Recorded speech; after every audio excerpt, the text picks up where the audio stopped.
Previously on High Scores, High Stakes. Today's challenge game is Call of Duty. Currently, only one person has been awarded the dreaded 0 points, Mr. John Sherry. It's relegation form. Ladies and gentlemen, if you are ready, and it should be said, gun game as a format, everyone starts with pistols, and once you get a kill, your gun gets moved on to the next grade. Yes, I'm pretty sure after watching this, this might get some phone calls from like FaZe and Optic and stuff. And straight away here, Sherry is terrible. The movement of Sherry is so much more quicker than any of ours. As we can see, after round one, folks, John Sherry ran away with it with 28 kills, and that's the stat we're focusing on. Look at this kill count. Dodgy. If you listen to you hear the background, just oh my god. It's only way is up. Only way is up I'm from on here. So that's round two done with. What were the kill count? Well, let me tell you. So John Sherry upped the game here and got 30 kills. We couldn't play any worse. I just realised too, I can see Lova's score and I'm getting worried for him here. We have something to get down here, and I'm going to call it's called scores. It's called final scores. And therefore, John Sherry with 29 takes his score up to 87. This is nearly double any of our scores. I was sitting bottom the whole time, and I'm actually so surprised I pulled that back even just to get second. The league now looks like this. Fourth place, Sherry. In third place is Cardinal. In second place is myself. Top in the league is Tomahawk. Now, on to this week's episode.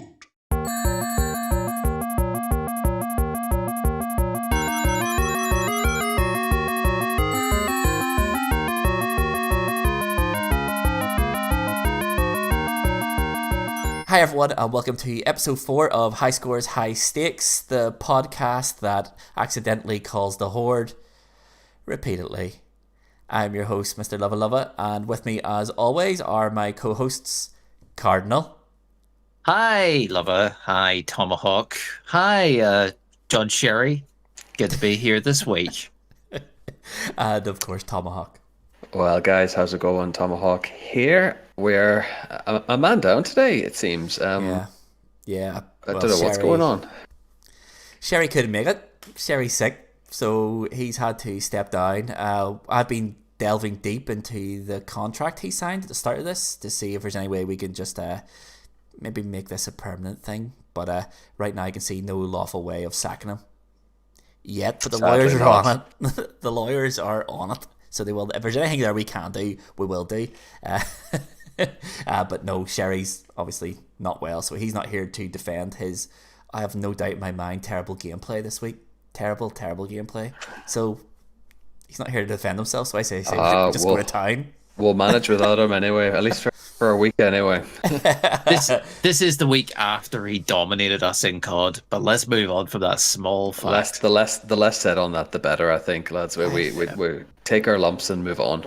I don't even remember that. Did that even happen? Sherry, did that happen? I don't hear anything, boys. No, I think we'll have to adjust the leaderboard. Maybe it was a terrible nightmare. Somewhere in the multiverse, Sherry's winning this league, but not this verse. Somewhere Sherry is lying in bed with a blanket over his said head, and his ears are burning because we're talking about it. Yep. So, but yes, what is High Scores, High Stakes? Well, basically, it is 4 friends playing each other in gaming challenges, one new game every week for the ultimate prize to be king of gaming of the podcast. So it is. The table is pretty tight at the minute. Tomahawk is ahead by 1 point, and behind him, 1 point behind me in third place is Cardinal, and holding up the bottom with a measly, dreadful 3 points is John Sherry. So it is. I mean, he's always said week in, week out, he's the foundation. So he's claiming it as his own. He's off the mark anyway after Call of Duty. Sorry, there's a fly chasing me there. He's off the bottom, but I mean, we'll see how he gets on. Yeah. In fairness, if you're going to get yourself off to the 0 with a 3-pointer, the way Sherry did it last week is the way to do it. Absolute domination in Call of Duty Remastered. You do it in the game that you're good at, and then he did say normal service would probably resume this week, but he's not here to. Sadly, he's not here to defend himself on that. Yeah, that's it. That is it. That is it. The game this week. We'll leave it for that part, but it was. We can say it was a game. It was a game. An absolute It was doozy. But before we get into the game we played collectively, what have you been playing this week, boys? Well, I have been playing Stellaris as of just before this podcast recording. It's a space grand adventure strategy game, which should be for Windows. Paradox Interactive. I get a bit obsessed with these strategy map games where you just look at a map for several hours. Yeah. The map changes, big blobs happen, your names of different factions grow bigger or smaller. It's the name of the game. And I've kind of been getting intrigued by old games lately, really retro ones. Because I actually 90s. Oh, wow. Beyond. Yeah, I stumbled across a website that emulates old games that don't run on modern PCs or software. And now it's got to be down a rabbit hole of DOS-based. It's a dangerous game to be playing there on emulators. No, I know. I share your pain. I love it. What games have you been playing? Anything standing out? Well, I think one that always stands out for me on emulators is the Michael Jackson game. If we're allowed to talk about it, he's a game called Moonwalker, based on the movie. Okay. Yeah. Where it opens up, Michael Jackson's in a white suit, he flips his hat and tosses a coin into a jukebox, and then he dances through a warehouse to his own music while you have to rescue children Yes. who are locked in closets. Thank you, Michael. While Smooth Criminal plays in the background. So I'm presuming you're playing the Mega Drive version. That's what it sounds like. Yeah. Because you know Moonwalker had an arcade version, don't you? And it was a completely different game. I do not. So the arcade version of Moonwalker was like you control it with a trackball, and it was an isometric shooter. Up to 4 players, where everyone played Michael Jackson wearing a different color hat. So think of WWF in the mid 90s, and there was 2 Undertakers, and that was the game. And basically, again, you just walked up a level, shooting stars out of your hand and feet, and rescuing kids. There's different times. Days. I mean, Different times. Nightmare Fuel springs to mind. But the Mega Drive version is great. I remember playing the Mega Drive version as a kid with Sherry. Like, the Mega Drive version was a good game. It's a good game. It was good. Whether you could actually go back and play it now, I don't know. Let's move on before the lawyers come in. But let's move on to what have you been playing, Tomahawk? On the topic of space odysseys, I've been cracking on against Alien Isolation. We're hitting the brick wall, lads. Where are you? Like, so what have I done here? We've just gone through medical. I've just been locked. The aliens caught me off. There's a part of medical that's exploded. I've now been told to get out of the room, and I can't for the life. I genuinely can't figure out where I am, and I keep suffocating. Like, it just the health meter comes down every time. Fire? Yeah. Yeah, so you're going to the center of the med bay to climb up a ladder. So you have to. This is the part that got me stuck. This is the part I've been banging on about for weeks in this podcast. That's mission 6, chapter 6. Yeah. You basically go to med bay. You go to the operating theater type room. You find something, and you have to come back out. You have to go back to the transit station. So basically, you have to go around. You've got a choice of paths you can take. You can cut through med bay, which is really hard because there's lots of open vents over doors. Yeah. So don't go near doors. Never walk directly towards doors. Keep an eye on the slabbers coming out of the. If the alien's in the vent, out of the vents, yeah, you can, yeah. Or what you can do is take the long way around. I took the long way around because it's safer, but it's still really difficult. Where you take the curved corridor around the outside and use the gurneys. You can crawl under them as hiding spots. Oh yeah, no, I've done a couple of options there, but I keep getting to. Make sure you have. I'm overthinking. I'm overthinking it at the minute, and then I'm just getting to the point where I can't find the next room or the next progression to get through, and then I'm throwing a wobbly at the minute. So in the meantime, to break up the sort of monotony of it, I'm playing Scott Pilgrim as well. Cool. just to ease myself away from Alien for a little bit. I'm going to go back to Alien probably in the next couple of days, but awesome. Scott Pilgrim. I mean, talk about another impossible hard game. Yes. Rage Quit.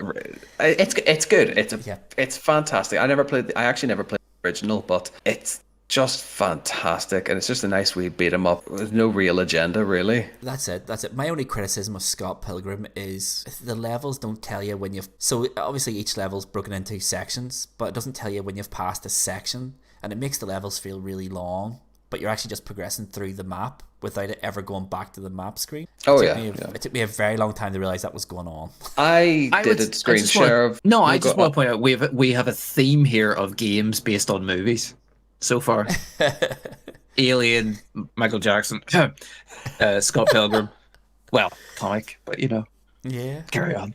That's what I was saying. I did a screen share of level 1 of Scott Pilgrim, and just in terms of like that monotony, nearly of there's no point to indicate where you are in the level. 33 minutes. Yeah.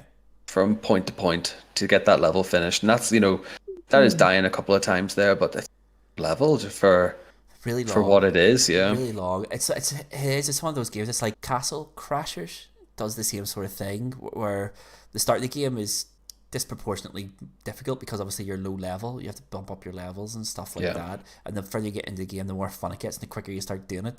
And it's the new game plus effectively. It's not called new game plus in Scott Pilgrim, I don't think, but it's once you get your characters boosted and go back to play it is when the fun begins. But yeah, it's a good game. I like Scott Pilgrim. I like Scott Pilgrim a lot. So I did it on the 360. It's one of those summer of arcade games. It was great. No, it was excellent. No, it is. It's breaking up Alien, because I know for a fact if I get any more frustrated with it, I'll do what I did every other time and I'll stop playing it. It'll go in the drawer and I'll never see it again. And I'll be starting again in 6 months' time. Like, so, it's Scotty is my palate cleanser, we'll say. Yeah, it's good. Castle Crashers is good as well. The remaster. Download that as well. It's pretty cheap. What about yourself, Lova? What have you been up to this week? I have been playing The Last of Us remastered.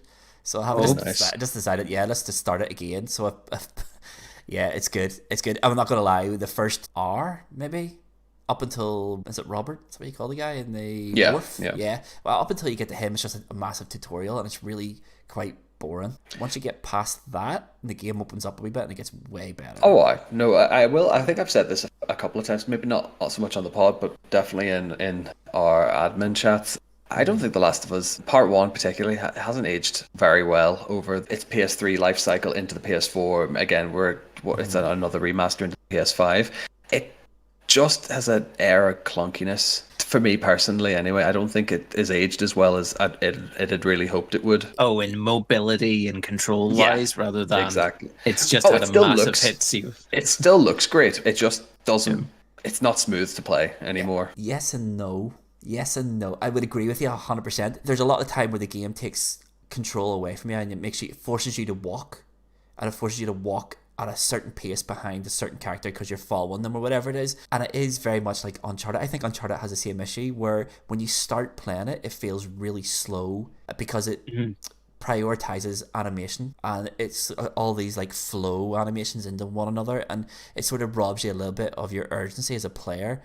But when you get to grips with it, and you sort of see how everything links into everything else, it becomes really, really smooth.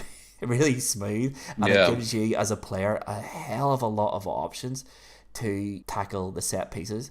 I am playing the remastered, the PS4 version, so I am, and I have played The Last of Us Part 2 more recently than The Last of Us, and I'm missing certain things that The Last of Us 2 does, like the prone and the crouching, and there's a whole load of incidental things that Ellie does in the second one that you can't do in the first one. I missed that. It's a more mature version. Definitely. I think in part 2 they definitely addressed a lot of things going forward. I think they made that like more lifelike, to say. Like one is still fantastic as well, but yeah, it's another one. It's one I've never uninstalled from when I first got my first PS4. RIP. Just Really? I from the moment I got it, I've never uninstalled it until the PS4 died. That's incredible. I think The Last of Us is one of those games I put on, play it flat out for a while, and then delete to give other games a go. If it's just one of those games. Yeah, it's just one of those. I like it. You just revisit it, and it's good once you get past the first hour or two. It's really, really good. I'm the same as Tom. There's games I just never install uninstall. And they stay there for the life cycle of that console. I think it was well deserved. It's well deserved, though. I think it deserves its say like 80 gigabytes of storage there. It's not shifting anytime soon, I think. Ooh, That's cool. a lot of 80 space. gigs. That's a lot of space. So it is. But yeah, anything else anyone's been playing or anything anyone wants to talk about? I was thinking like I have Overcooked and Overcooked 2 installed, and they don't go because I play them at home all the time. But it's like 80 gigs. That's a bit rich. That's a game changer. That the only game I can think of that seldom moves, that never moves from my hard drive since I bought it, is Tekken 7. So it is Tekken 7's the only game, and that's just because I know that you're a beat 'em up fiend. Before I go to bed, I'll like, let's have a fight. I think beat one up here before bed. Yeah. So it is, and then we'll play Tekken. Yeah. Tekken 7. It's £10.60, boys, for all the game. An utter bargain. It's definitely happening. Definitely on my list now. It's good. With that, then I suppose we can go into this week's challenge. So this week's challenge game is Turtle Rock's Back for Blood, the co-op spiritual successor, I suppose, to Left 4 Dead. Our challenge this week is, well, we're calling it the Mulligan run, which is basically all four of us working together as a team to beat a campaign mission, which sounds really, really simple. But if one of us dies, so does the run. And there was a lot of dying. Yeah, very much win as a team. Very much win as a team, lose as a team. Set up on this one. It was. I think when we went to the drawing board on this challenge, I think we did think this is going to be a bit of a, it's a fodder episode. Really, it's bagging easy points, but. This was a communal challenge for us to work together in a cooperative way, and we died often.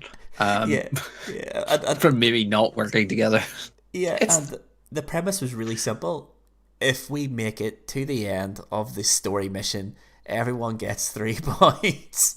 And I can think of no bigger motivator in a podcast where we're competing against one another 4 points in a league table than the maximum available points. Should be a massive motivator for all of us to work together as a team.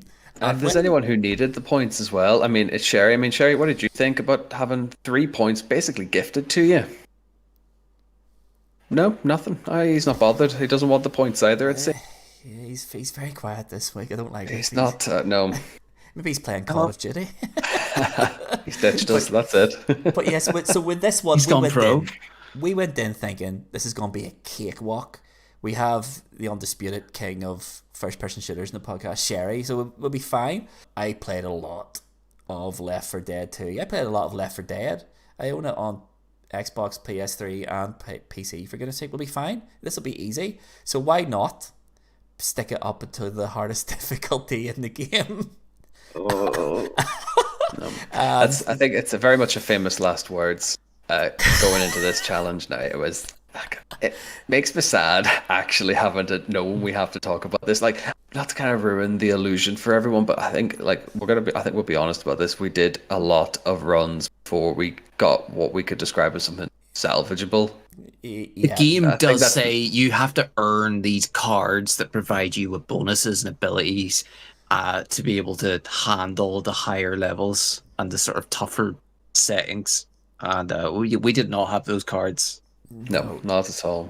No, but it's the same thing with Left 4 Dead 2. I mean, even Left 4 Dead 1, the AI, like the game director, it's like they've took that and just turned it to 11, because there was never a let up at any point in any attempt of a run. You're swarmed, you're absolutely overrun from the get-go. Yeah.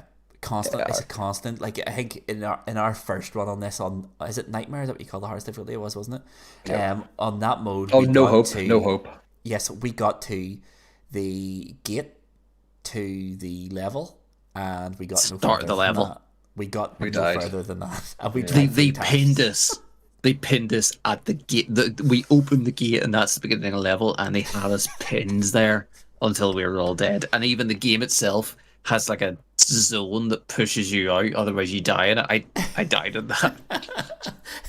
Yeah, it was Yeah, those blood cards, they are a necessity to do anything in the higher difficulty levels. So with zero shame, we did then go, maybe we're not prepared for no hope.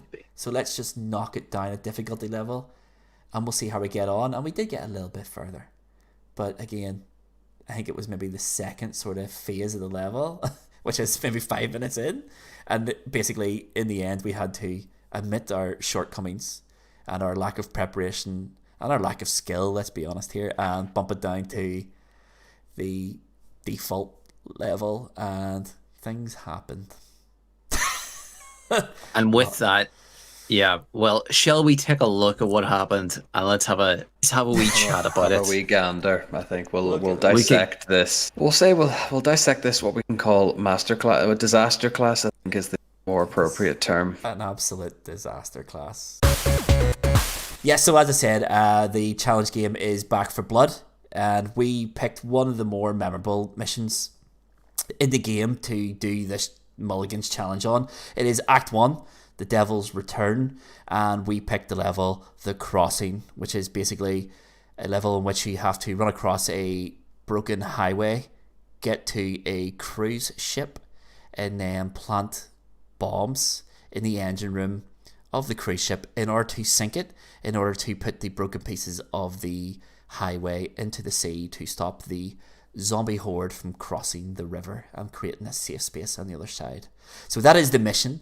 It is a very short mission. There's not much to it. We basically run across a highway to a ship and blow it up. It is very, very easy on paper, but as we are about to see, the four of us make it look as simple as that. Yeah. Huh? Yeah. You make it sound easy. It should have been easy, but it was. No, we'll hit play here. We'll dissect as we go. We'll maybe figure out what went wrong. We'll see if everyone can figure out where we went wrong as well. Where did we go wrong? And with that, let's do it. Without further ado, here we go. So we got 4 screens going. Obviously, we have Sherry's footage this time round as well. What do you think, Sherry? Not much. He's very quiet today. I can't understand. Do you know what? This is my probably favourite episode with Sherry. He's offered more insight tonight than what he has in the last 3 episodes combined, I would say. Like, I agree with every word he just said there. I'm pleased with myself in this time that I was actually able to, hit the share function and actually, have something to actually view this week. So, victory for me. I mean, yes, that's a very good point. That's actually. true. Yeah. It's a very good point. You did hit the share button. Like, I mean, that is a very difficult thing. Those buttons on the PlayStation 4 controllers, they're inset to the controller. Very hard to find without looking. And in a game like this, you don't have much time to look down. But the fact that you've done it, there's not a lot of time to think. It's very second reactions to make a break here, really. Yeah, so at the start of every level, I think if we should say this is a safe room. Every level starts and ends in a safe room, and the safe room is where you can get all your gear together, get your health, get your armor, and all back to as max as you can afford using the money, the currency in the game. And then we start, and basically what we're trying to do here is we're trying to go across these yellow beams to the far side where we're going to blow up a gas container in order to access the collapsed highway. And this is the start of the level, and it's already going a little bit wrong. It's a bit pear-shaped. I mean, straight away off the bat, I'm looking at Cherry and Cardinal screens at the bottom here. For a good period of the time, they're using melee weapons. Mm-hmm. And Cardinal, just rather than help the teammates, I just started to throw you under the bus here. Rather than help your teammates out, you're sitting there trying to jimmy a locked door. I was in a cabin there, but there was me just having your back, by the way, and whamming some zombie in the face. So at this point, we then blow up a big petrol canister, and we are running out onto the highway. And the aim of this game at this point is to run.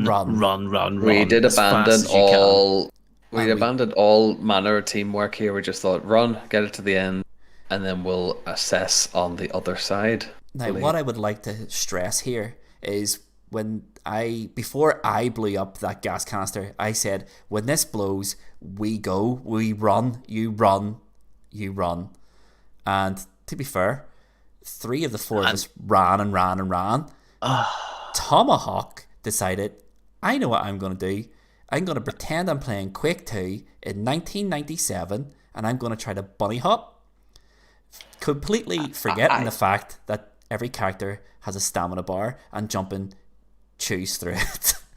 I think I was adopting the Insanity Beach approach. You know, Crash's secret, quicker mode of transportation. I mean, yeah, okay. It definitely hasn't ended well for me, but I've got what I was kind of hoping at this point. I think this is the point where we realize that this run may not go to plan. I've killed a couple of specials. I've killed a horde, and I'm clearing. I'm in the clear. There's nothing surrounding me. I'm no more a threat to the game director. I mean, Cardinal, if you just want to hit pause here, right? I think there's something very important we need to talk about here. Okay, so this level is geared around an endless horde trying to stop you from crossing a bridge, and in the middle of said bridge is a ship. Okay, now it's an endless horde that will only end when the ship sinks. And if you look at my screen, Cardinal screen, and Sherry's screen, we followed the plan and we have run. Tomahawk has stopped on the other side of this ship. Now, at this point in the game, we're thinking we can do one of two things. We could go back, chew through our ammo, maybe resuscitate Tomahawk and get him part of the crew, or we could man the Gatling gun, take out these specials, and hit the spawn point. Every level has designated spawn points. And it's when you do certain things. This is a spawn point, as far as I'm aware. If I'm wrong, then I'm sure the listeners can correct me in the comments or whatever. But were we going to risk going back? Cardinal, I want to know, would you have risked going back for Tomahawk at this point? There's no way at this point we could go through, because we've gone into the ship, out through it the other side, to the other point. What I would say, for some other context for our listeners, is Lava here kindly said to Tom, "Don't worry, we'll get you up." As he was lying dead. "Don't worry, one way or another." I think the quote was, "You're coming we'll back. Get you back. Don't worry. You're coming back. Don't worry." At the point we are here, when we've gone through the ship out to the other side, Tom meekly says, "Are you guys just leaving me behind?" And Lava says, "Absolutely." Yeah. Yeah, we're not coming to get you. I've never felt more betrayed. If I'm brutally honest, this is like, I'd rather. I'm actually lost. I don't know how to react on this. I feel as if when Lava has abandoned the team aspect of the team challenge, I mean, it's only really gonna go one way. I mean, when you put it like that, okay, this is the Mulligan run. If one of us dies, we all lose. Okay, when you put it in that context, it makes no sense. My decision makes no sense. However, what about this other? Yeah, okay. In the heat of the moment, in the heat of gameplay, in the heat of this being maybe our third or fourth attempt at this level, and this is the first we've got, I thought we can't risk it to go the wrong direction with the mission, because right now what we have to do is there's going to be Semtex sitting on the ground. We're going to have to get two of them, and we're going to have to bring them into the ship. So we could have theoretically not grabbed the Semtex and went back, but the horde would just regenerate, and then we'd all be dead. We'd all would have died. So I decided, do you want to know what? Tomahawk has two lives. Look, this is cute. Lava knew Tomahawk was top of the leaderboard in our podcast. He saw a way of putting Tom back down to the bottom. I mean, Lava just no comment. Elegantly floating above there, floating to the top again. So I think what we'll need to do is we'll need to watch the rest of the run, and then we'll see kind of where my input may have been appreciated, is all I'll say. Before we go back to the gameplay, all I want to say is, if this run goes well and we blow up the ship and we win, Everyone wins, and I'm It's a 3 hero. points, I'm a yeah. hero. I am a hero. Push play. Back into the action. So it was at this So- point me, Sherry, and Cardinal are trying to decide who is doing what. So who's taking the bombs and who's running support effectively. I think me and Cardinal decide we'll refill our guns. Me and him would grab the explosives, and Sherry will follow us down to the engine room, which is 4 floors down inside a ship with an endless horde. And you can see the horde just isn't stopping because it won't stop. The horde won't stop until the mission's done. So and it's a hell of a lot of special infected as well. So it's not even to say that you're standard enemy. You're getting a lot of the. I haven't played enough Back for Blood to even memorize all of the special names, but there's a lot of them. And even watching it, I'm attached to, I think, I'm into Lova's player now, and they're non-stop. It's just a constant barrage of zombies and special infected and stuff. Funny enough, I was looking after we did this and spent the whole evening doing this game. I went online just to see what people thought of the difficulty of Back for Blood, and a year ago, I think it was, the developers were like, "Yeah, there's a problem with the game director AI, and it's spawning far too many specials," and they were fixing it, but I could never find a follow-up to that. So I don't know if they ever fixed it. So the director is nearly too intuitive for the difficulty level. Too aggressive is what they said. The director was too aggressive. Wow, okay. So there you go. You saw me and Sherry there working as a team. Beautiful. But at this point, I was with Sherry. I jump up. I was with Sherry. When Sherry comes in, resuscitates me, I get up and run thinking I still have the explosive, but I don't. Thankfully, Sherry has noticed it and picked it up. No, it's good that Lova and Sherry are sending bowels of the ship, with the explosives. All I see is Cardinal just at the top of the stairs with his wee club, just going to town. Yep. At this point, we're screaming at Cardinal. I don't know where I'm going or where I'm supposed to go with the. Here, I'm healing up, so I'm trying to get sound. Now I see the notification of where I'm supposed to go. Yep. And I don't, and I also see that, people are down. Yeah, at that point, up until this point, me and Sherry are both incapacitated here, and we're screaming at Cardinal, "Stop hitting the zombies and please just come and get us, because we've got one bomb planted. Where I am. You have the other." I'm totally surrounded. I know, but we're screaming It at was him. bit of a lost cause. I think at this point, though, in the chat I just was like, no, I'm seething. I'm absolutely, I'm rife with crossness at this point. So I think I just threw a bit of a strop in the corner, really. But evidently it was all for nothing. No continues remaining. I mean, Run fails. I mean, the run fails, and we run out of continues. So I think you get 2 continues on the default difficulty on that. So we did run that level 3 times. That was our 3rd. That was the furthest we got. I think we could have got a lot further if certain things hadn't been done. Like, I still stand beside my decision to leave Tom. I'm not gonna lie. I mean, would you rather have left me for dead essentially at the start, or would you rather have me be very marginally little help in the engine room to have died with my fellow podcasters and comrades? I think Freudian slip there. You hit the nail on the head. Lova thinks he's still playing Left 4 Dead. Leave Tomahawk for dead. But it's Back for Blood. You go back for your blood. Possibly. See? Possibly. We'll never know. We may never know. I mean, if the same thing happened again, I would do exactly the same thing. I'm not going to lie. When the plan is, when this thing explodes, you run. Tomahawk. What are you going to do next time? You jumped.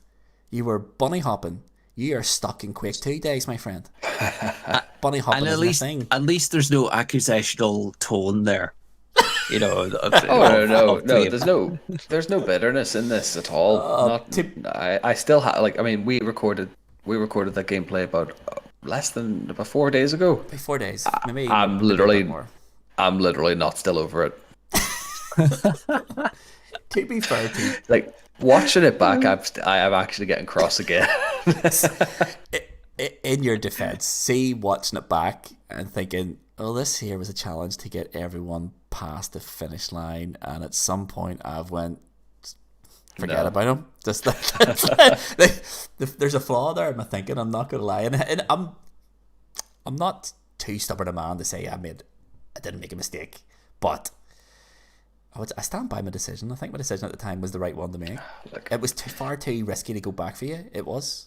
I mean, it wasn't like, but I would say as a challenge, it's one that I'd like to go back to. So Yes. in terms of what we played from yeah. the game, I would like us to actually succeed. Yeah, to be fair, I have owned Back for Blood since its release. I think Mrs. Love bought me the collector's edition that came with like a AR pin and stuff. And I haven't played an awful lot of it. I've played more of it this last 2 weeks than what I think I have since its release 2 years ago, basically. It's really good. It's really good. It doesn't get the credit that it deserves. I don't think it got nearly the lifespan that the Left 4 Dead pair. Well, no, they announced it's getting no more support last week or 2 weeks ago. They said it's getting no more support. That's it. That's the finished product. It's got the 3 DLCs and then that's it. It's a good game. Now, there's some issues with it, and my big issue, and Carnal, you alluded to it earlier on, is the HUD. It doesn't do a very good job at telling you where you're meant to be going or what you're meant to do. So it doesn't nearly until it's too late.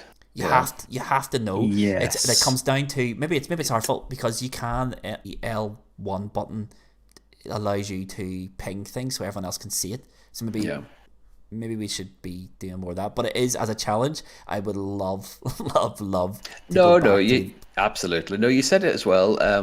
There's just a few things that don't work.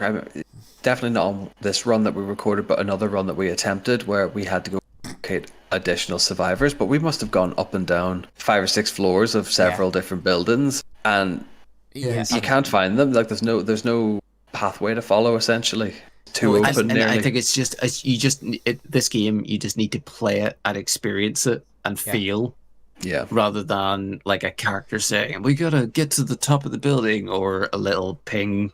Here's the direction you need to go in or something. Yeah, I think it's just experience. It is a solution, like because Left 4 Dead had the same sort of missions. Oh, you need to go to like Left 4 Dead 2 in the motel, like the second mission in it. You have to go and save. There's 1 or 2 people you have to save, but when you get in their vicinity and you can hear them, then it used to do. Remember the neon outline of them, and you used to. That's where I'm going.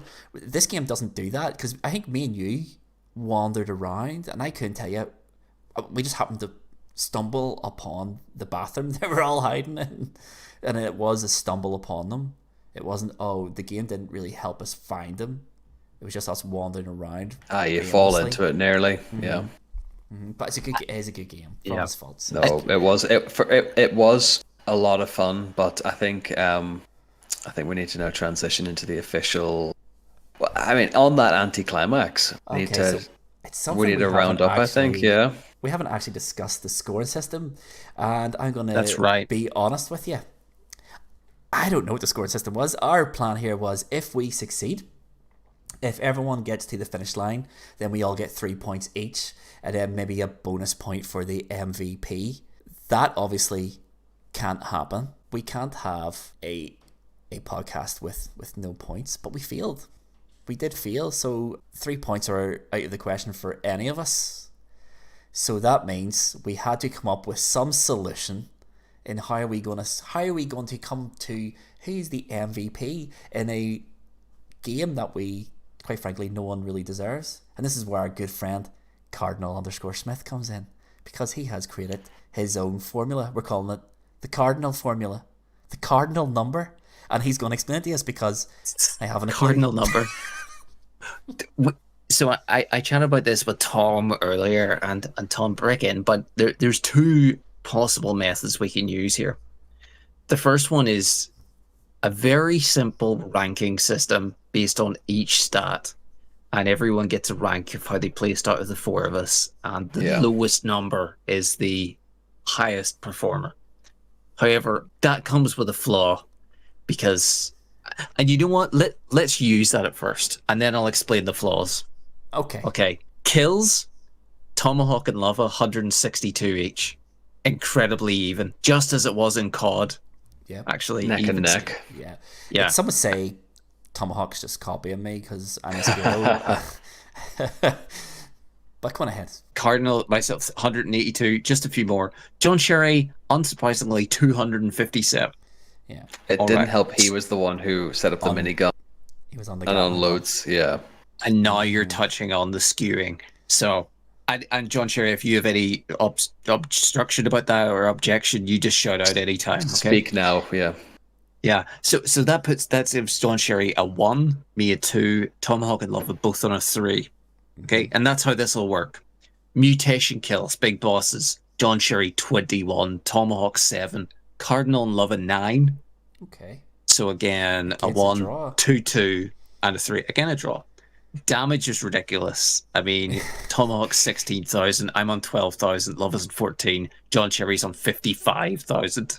Yeah, okay. I see the issues here. Yeah. We're thinking he's on a minigun at the end, mowing down the mobs. We're deciding about picking up explosives. Revives is a different play. And unfortunately, John Sherry also did really well with that and getting 9 revives. I got 3. Tomahawk and Lava were both on 2. Okay. He did. That's it. But Revives was the one that we looked at because it was very much in the team element. So it was. Team healing, however. This is where John Sherry drops. Okay. Top of the pile is Lava, 520.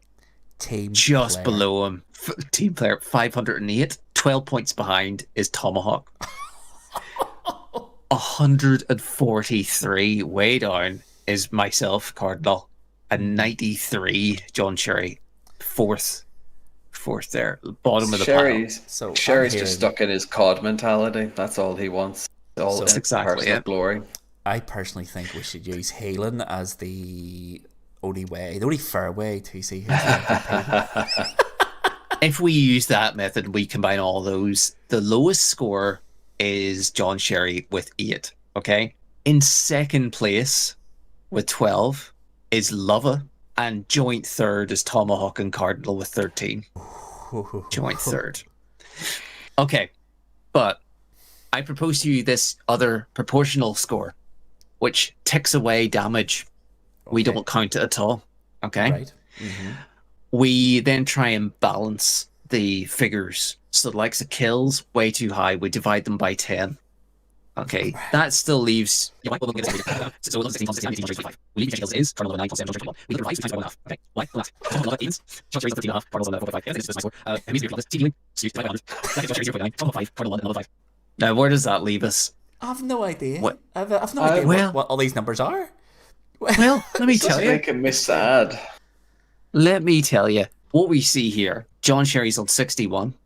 Tomahawk 31.3. Cardinal on 33.1. And Love on 33.4. And this is what dying early gets you.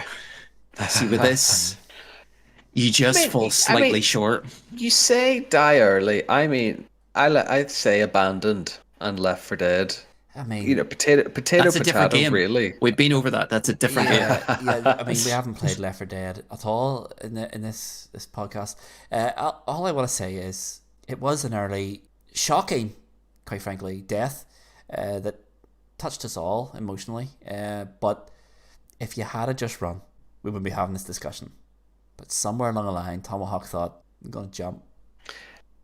Well, Lava, I'm not going to lie. One of these challenges, you will be dead and no one will come for you.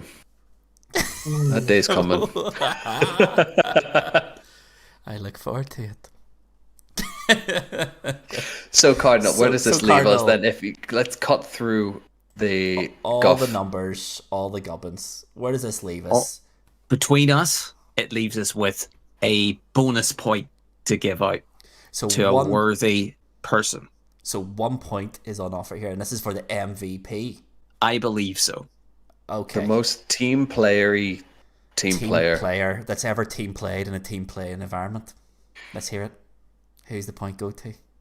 I believe it can only go to Cardinal. Sorry, I mean John Sherry, obviously. Oh wow. Okay. So Sherry, who can't be here tonight, we're thinking of you, Sherry, is getting the point. Which, crazy. To my reckoning, The only point. The only point, which is probably fair enough. I mean, apart from the fact that his kills have been hideously skewed by the minigun usage, that we all, you know what, we agreed on it as a team. You go get the minigun there, Sherry. You go get it. We'll go get the bombs and we'll do all the hard work while you stand here. The mission activities didn't count you to hoard the the stats. damage points. That's We're right. like, He can. we're like, where's Tomahawk? He's probably skipping rope. Who knows? He's probably still jumping. Legends say he's still jumping to this moment. He's still going. So Sherry's getting the point.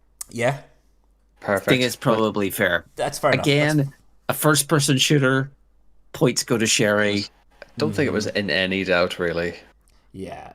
I mean, yeah. We should fair also enough. add, John Sherry has clearly put money into the game because he had all of these custom weapons and skins and packs and things. And I kind of wonder, what cards did he have? What bonus and boosts was he using? I don't think he has any sort of blood cards, to be fair to him now. That's what they're called. They're called blood cards. I don't think he has any. Well, certainly didn't play a guy.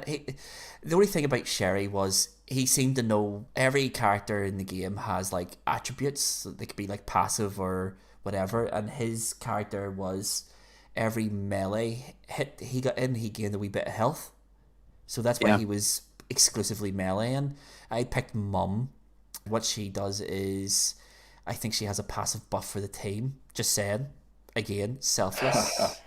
She has a passive buff for the team. And you get 1 extra life if there's a member in your team is Mum. Again, I mean, in a team play environment, you know, maybe the biggest team player should get it. I picked the one who character made who all was... the hard calls.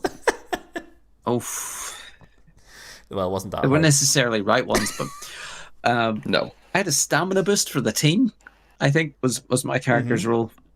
Now, my character boost, I think, was it could sense special infected and traps. Yes. I mean, the special infected were everywhere, so that was redundant. And I think there was maybe in the level that we ran the 1 trap. I think I went purely on the aesthetic of tattoos and bright colored hair.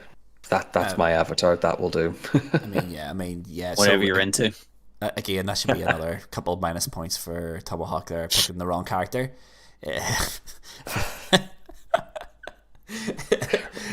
But it doesn't matter. Before we It doesn't jump matter. on the Tomahawk gravy train, let's Lava, you want to Yes, I'll... see where this leaves us, see what alterations we need to make to the league here. Okay, well, point. as you all know, the league table, the top 3 is pretty congested. There's 2 points between first and third. And with that point for Sherry, now this means that the whole table has become compressed even further. So, in 4th place, he's been there from the start. He'll probably be there Who at else? the end. It's Sherry with 4 points. Shock. 4 points. Now, here's the funny thing. Cardinals in third with 6 points. And then we He's have creeping. me with 7 and Tomahawk with 8. So there's 4 points between Tomahawk and bottom. Sherry, this is... It's getting Like, real. even without the 3 points, it opens it up a little. You know, he'll bridge that gap. He's still gonna finish last. Let's face it. Let's not kid ourselves here, boys. But Happen. we're going into mid-season next week. Yeah, but... It's big. I don't want to be relegated into low scores, low stakes podcast. So, and that's for last place sake. So we could make that happen. Yeah, it's anyone's league. 4 weeks in, mid-season, next week. It is anyone's league, which is nice. You know, I think the first 2 weeks, Sherry was looking like he was going to get cut adrift, but That's it. he's clawed it back. There's no one running away with Yeah. it, and at this point now in time, it's looking like there's no one who's going to be falling behind anytime soon, unless That's Unless there's something catastrophic coming up for Sherry, but Something who knows? bad Like happens. it's Something catastrophic is coming up for me, actually.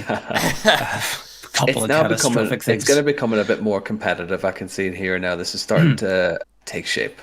Yep, and it is getting, it's tight. I like this. This is where this is going to separate the men from the boys, lads.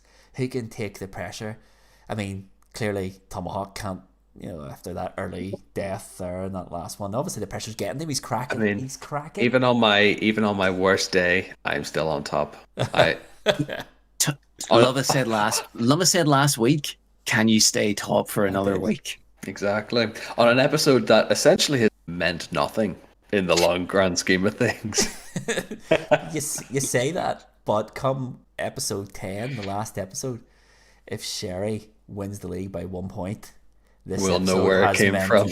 Everything. We will remove that point because he sat in the Gatling gun. Oh, he's also not here, so he'll never know. That's true. That's true. It's very true.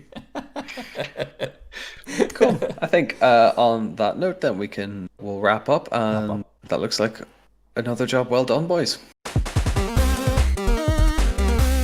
And that is it, lads. That's it. Episode 4 is wrapped up, nice and neat, with a little bow on top. The league is looking competitive, and it's looking decent. The way I think we all thought it was going to. We all thought it was going to be tight because, as we said, episode 1, none of us are god tier gamers, so we're not. Apart from Sherry of first person shooters, apparently he lied in that first episode. Just want to say that, Sherry, you're a liar. Do you want to refute that claim? No, didn't think so. No, that's all right. I mean, is it safe to say that there's no more first person shooters between now and the end of season 1? I think we're done, signed, sealed, delivered on FPSs. To my knowledge, I think we're done. Maybe not. So we'll leave it at that. Lova or Sherry, no home advantages ceased for him. So actually, you know what I think we should do? Obviously, we know the rest of the games for season 1, so I think we should take a vote with everyone here in the podcast. For season 2 onwards, I suggest that we do no more first-person shooters. Everyone here agrees. Just say aye and raise your hand. Oh, aye. Yeah. Sure. Aye. And those opposed? Okay, so John Sherry. Nay. But that is a wrap. Episode 4. Episode 5 will be with you next Monday.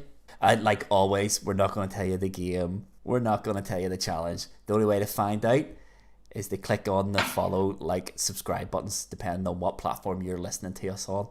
So make sure you do that. If you have enjoyed this podcast, keep in mind you can review us on all the different platforms. If you've liked it, give it a 5-star. It helps out. Helps visibility. It helps people get more ears and eyes on the podcast. 5 stars. Give it a wee review. Blah, blah, blah. I liked it because if you didn't like it, give it a review, an honest review, and tell us what you didn't like about it, so we can improve and make it better for everyone. But as always, you can follow us on Instagram. Our podcast is at High Scores High Stakes Podcast. You can follow the podcast on Twitter. It is at HScoresHStakes. You can follow us individual on Twitter. I am at Mr_Lova_Lova. Cardinal Smith is Cardinal_Smith. Tomahawk is the Tom Houghton. And Mr. John Sherry is at Mr. John Sherry. So why not give us a wee follow? The Instagram, the Twitter will have little clues and hints about what game's coming next and maybe even what challenge it's going to be. So keep in mind, if you want to play the game, follow us on all of them. Why not? We also have Discord servers. So we do so High Scores, High Stakes. Every episode will have its own server, so you can go in and chat about the episode, what you liked about it, what you didn't like about it, what you thought of the challenge. More importantly, in this one, what you thought of Cardinal Smith's maths. Now, I listened to every word of that. Still haven't a clue what was going on. Some say it gets just made up. So but those just aren't scientists.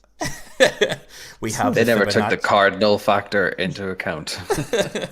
We have the Fibonacci sequence now. We have the cardinal sequence, Cardinal_sequence on Twitter, everyone. But until next Monday, I've been Mr. Lova. This has been High Scores, High Stakes, and we'll see you next week. Love you all. Bye.